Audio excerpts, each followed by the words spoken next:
energy level up.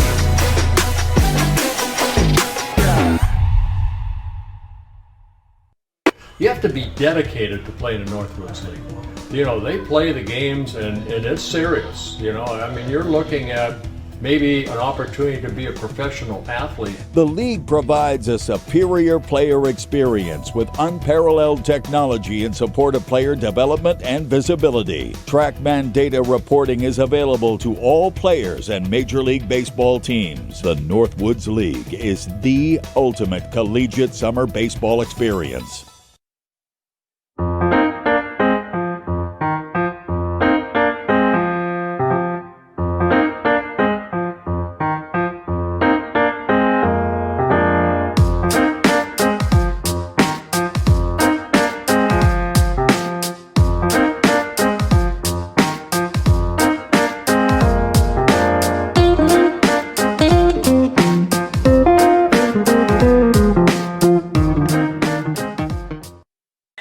Rivets down by 7, but they go to perhaps one of the best stories in the Northwoods League early on in this season.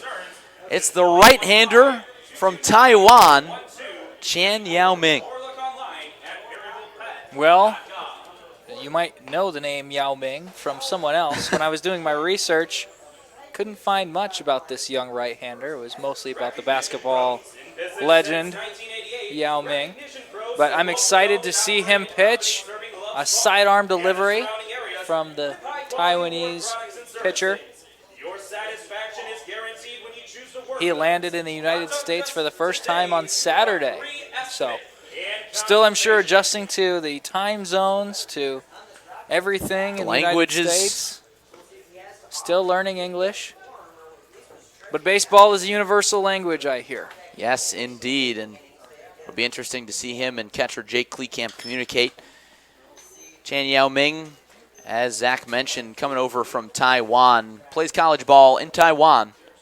So he does not play college ball in the States and will not. So after the Northwoods League season ends, he's headed right back over across the Pacific Ocean. Here in the 8th inning, he'll face Sam Beers, Sean Tillman, and Josh Beyer. First pitch popped onto the concourse. And Chan's stuff centers around a fastball that tops out at around 92 or 93 miles per hour, but mainly a disgusting splitter that looks a lot like a knuckleball.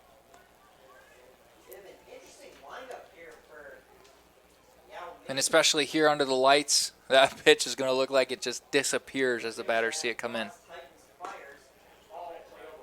Off-speed stuff misses outside.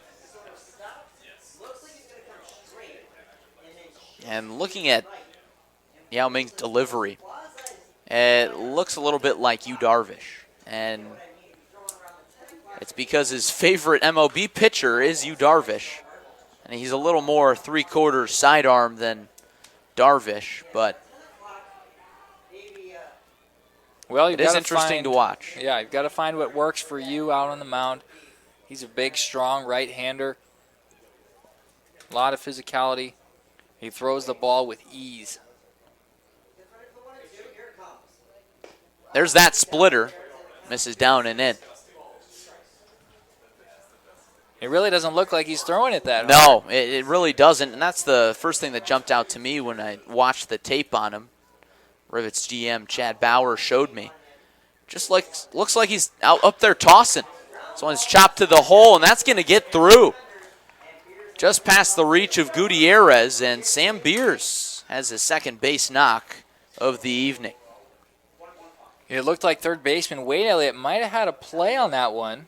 He pulled up a little bit, maybe hoping Gutierrez would be behind him, but might have been able to get a glove on that had he gotten dirty. But in any case, another leadoff batter for the Kenosha Kingfish.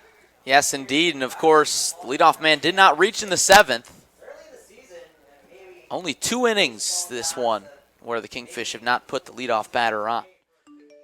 Tillman is 1 for 3 with a fielder's choice and an RBI single in the 6th. Tillman, the junior from Concordia, Wisconsin. looking to move his teammate around on first base.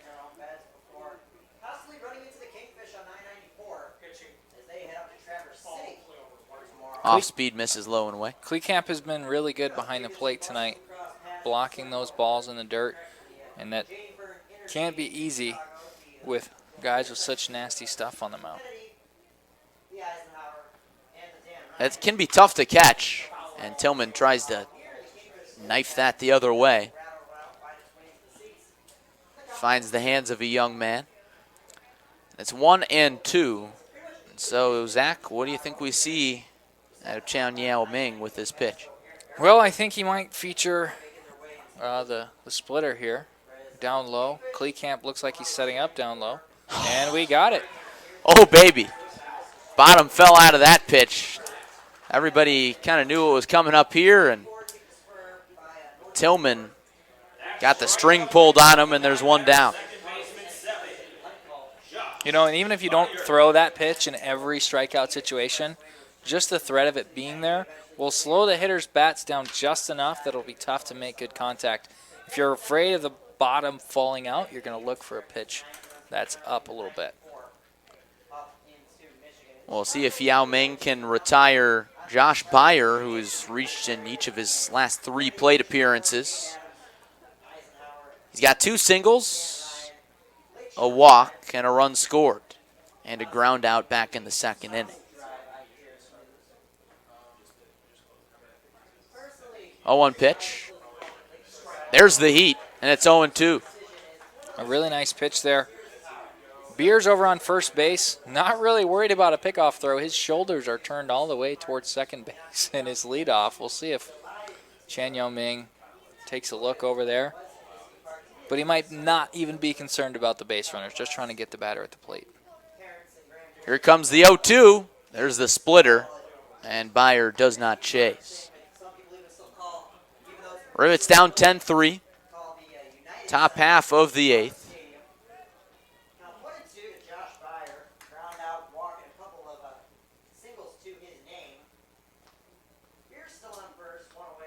One-two offering. And that one got away from Chan Yao. And Beyer reaches for the 4th time tonight. You know, I've noticed a few times when he's missed with that splitter, it's been inside. So maybe he's got to finish that pitch a little bit more. Not try to pull the string quite so much. But he's gotten a strikeout on it already. And double play is in order here, so you don't always have to pitch to a strikeout. As is the infield fly rule. 2 runners on, 1 out. And that one gets away from Kleekamp. Both runners move up 90. So much for both of those things we just mentioned. Perhaps a little miscommunication between the battery. And we'll see how Yao Ming bounces back.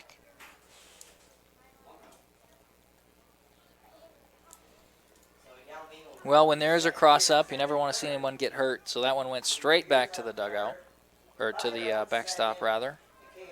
Hope it wouldn't go into the dugout. That might be tough. Runners would still be running. 1-0 pitch to McKay Barney. Fastball misses downstairs again. Barney has reached in all 5 of his plate appearances. 2 walks, 3 singles. It's been an impressive night for him so far. He's been a big part of the action tonight. Doesn't offer another pitch in the dirt, and it's 3-0. You know, I think he's been maybe a little bit too cute with all the breaking stuff right now. Sometimes you just got to go right after him. We know the splitter's there, but fill up that strike zone. Needs 2 on 3-0. And he pours a fastball in there. And it's 3-1. It always seems like pitchers, no matter what, can deliver a fastball for a strike on 3-0. Another great example of baseball being a mental game. We'll see if Chan can come back to get him. Finds the zone again. Barney thought it was a walk, and now it's full. Yeah, we've seen that pitch called a strike a few times tonight. Maybe a little off the plate. Barney certainly thought so. Barney, the sophomore, headed to Washington in the Pac-12 next year. And the payoff pitch. Chopper just in front of the plate, and that one rolls foul. And you saw the speed of Barney there. He got down the line in a hurry.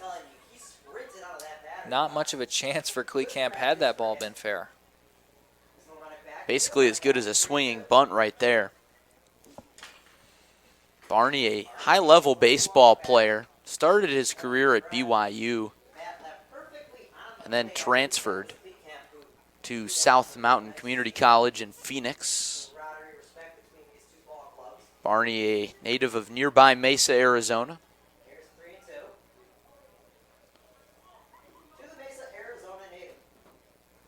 Another payoff pitch.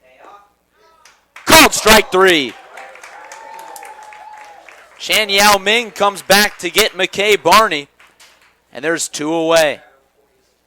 Well, nice job bearing down there and winning that at-bat by Chan Yao Ming. Struck out both batters, both outs so far this inning. Still has some work to do with 2 runners on in scoring position for Leslie. Another righty-on-righty matchup here. Leslie already has 1 strikeout to his name tonight. He puts the first pitch in play. Elliott cuts it off balance throw, and a scoop from Zach Beatty at first base. And Chan Yao Ming works a scoreless frame in his United States baseball debut. After 7.5 on the Northwoods League Baseball Network, I was actually it's on a Kenosha high 10. school robotics team, and I thought I should take an engineering class. The very first class that I took here at Rock Valley was Intro to Engineering, and now I'm back here teaching it as a faculty member. Rock Valley College. No matter your destination, your journey begins here. There's kind of a job for every single thing that you could possibly think of in the film industry. The trick is really just choosing what it is that you want. Hopefully my journey shows you can achieve what you want to achieve, whatever that might be. Rock Valley College, your journey begins here.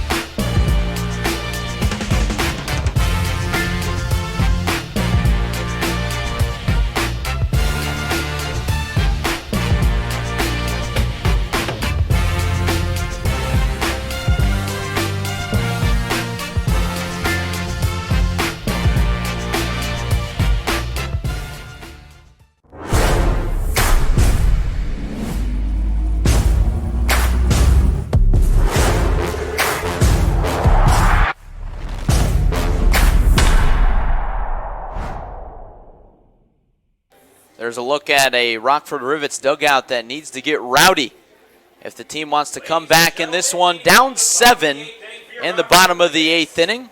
Battle between Great Lakes East rivals. Game 2 of 72 in this Northwoods League summer season. Game 2 of 12 between these geographic rivals. Ethan Peters will take the mound here again, trying to shut down the Rivets. He's got 28 pitches. Hasn't allowed a hit, 1 base runner on a walk, and 4 strikeouts tonight. Square off first against Dylan Robertson, who leans away from a curveball, and it's ball 1. Robertson has reached all 3 times. A walk in the first, a single in the 4th, and an RBI double in the 5th. He shoots this one the opposite way, well foul.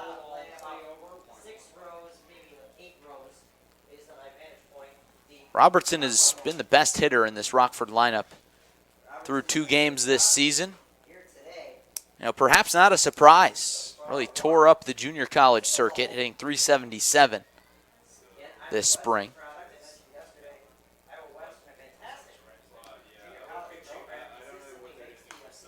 Fouled straight back to the net, and it's 1-2. Well, tough to hit those lefties when you're a left-handed batter. He's done a nice job, Peters, of getting most of the batters out tonight, not just the lefties. We'll see the strikeout stuff here, and it's grounded to second base. Byer puts away Robertson for the first out of the 8th. There we got the curveball. Robertson able to make solid contact, but right at a defender. Brings up Zach Beatty, looking to reach for his first time tonight. Hasn't struggled with the strikeout like he did yesterday, but he's popped out to first his last 2 at-bats. Beatty, the prolific home run hitter, chops this one to short, and it gets over the glove of Josh Leslie, and the Rivets have a 1-out base runner. Tough hop there. Just got over the shortstop's head. He was crouched down. But maybe a little bit of good karma for Beatty. Between innings, he chased down a ball for the bullpen that got away, tossed it back to him, so maybe the field repaid the favor. And it's interesting because this Rivet Stadium infield has been resurfaced.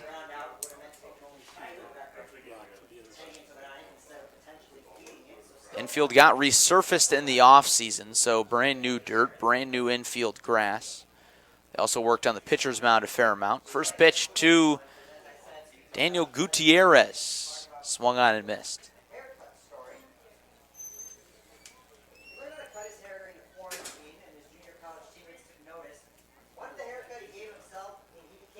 Beatty on first base. Not a huge lead over there. Probably not much of a stolen base threat. And a quick pickoff down to first base. Despite that, Beatty back safely. The Kingfish pitchers have been and catchers have been keeping a close eye on the Rivets over there at first base. Even if there's not a ton of speed over there. Beatty standing at 6'6", 275 over there. 0-2. Lifted into shallow right, and Byer makes the play. Both outs in this inning going to him, and it comes down to Jared Herzog. Well, it can be tough with these minor league lights, college summer league lights, on those short infield pop-ups. If the ball gets up above the lights, it could be hard to see, but no trouble on that one for Byer. Herzog steps up 0 for 3 with 3 strikeouts, and time is called as the ball squirts out of the Rockford bullpen. You've seen that a few times tonight.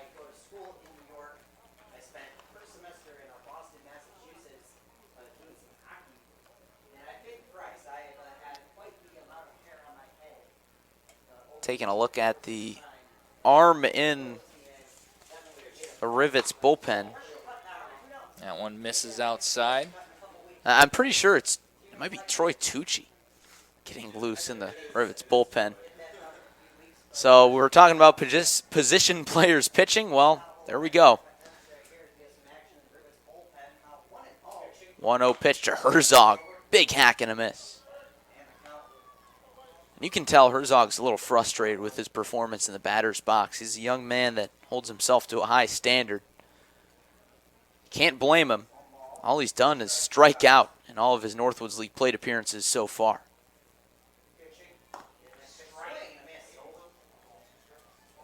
Just exasperated, looking towards the sky, asking for some contact. Knocked his helmet loose a little bit with that last swing. Hopefully he can stay within himself here on this pitch.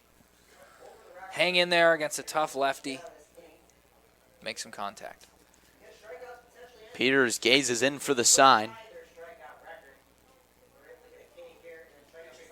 1-2 is swung on and missed. Strike 3 and the inning is over. 5 strikeouts for Ethan Peters as the Rivets still trail by 7 after 8 innings. You're watching the Northwoods League Baseball Network. Kenosha Kingfish Baseball is back. Come on down to historic Simmons Field to enjoy a great game of baseball. We welcome group outings. You can reserve a spot behind the plate, down the baselines, or even in the newly renovated fishbowl beyond the left field fence. All you can eat and all you can drink. Call now at 262-653-0900 to make sure you don't miss out on this incredible offer.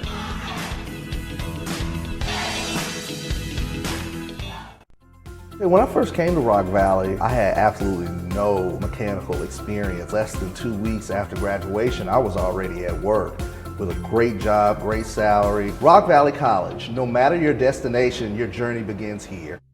I started at Rock Valley right out of high school. It really made me realize why I should get into meteorology. Because of Rock Valley College, I am now a meteorologist at WGN News in Chicago. Rock Valley College, no matter your destination, your journey begins here.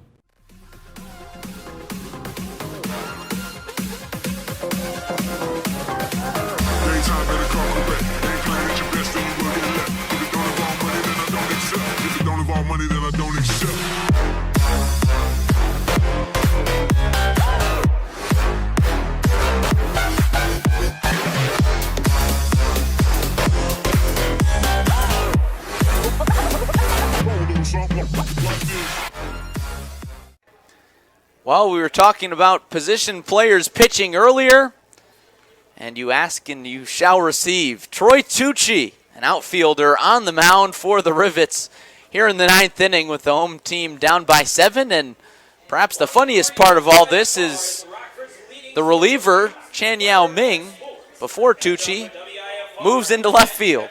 So we're having a little fun here in the 9th inning. Well, Tucci is getting the full experience here in his victory lap Rivet season. I don't know if he'd ever expected to pitch out here, but here we have him. Here you are, and it goes back to what we were saying earlier. At the end of the day, you just got to save arms. Rivets have a series starting tomorrow with Traverse City, who's now 2-0. And you can't burn any more arms than you already have. I imagine Bruce Wagner will be available tomorrow. Only went 1 inning. Maybe Chan Yao Ming will also be available. As we mentioned, Troy Tucci, a position player, so we don't have any pitching numbers on him. But he just graduated from Rockford University, played left field for all of tonight's game up until this point. He'll square off against Kirk Liebert, who tapped out back to the pitcher his last time up. You know, he kind of looks like he belongs up there. The velocity doesn't look too far away from what we've seen a lot of the night. That mitt's popping. He looks comfortable. Goes back to what we were talking about earlier. He told me before the game he just wants to have fun out here, so that's what he's doing right now, and he draws a foul ball, and it's 2-1. So for those who don't like position players pitching, you mentioned you didn't love it earlier. In a situation like this, I understand. Right. What do you think about how they do it in some European soccer leagues where run